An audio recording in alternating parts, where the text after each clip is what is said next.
నేను చనిపోయిన తర్వాత నన్ను సమాధి చేయొద్దు, దానం చేయండి.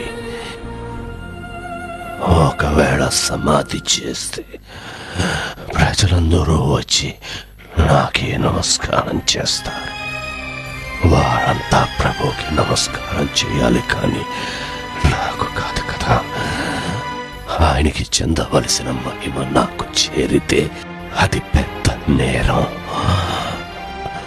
దానికి నేను ప్రభువుకి లెక్క చెప్పాలి.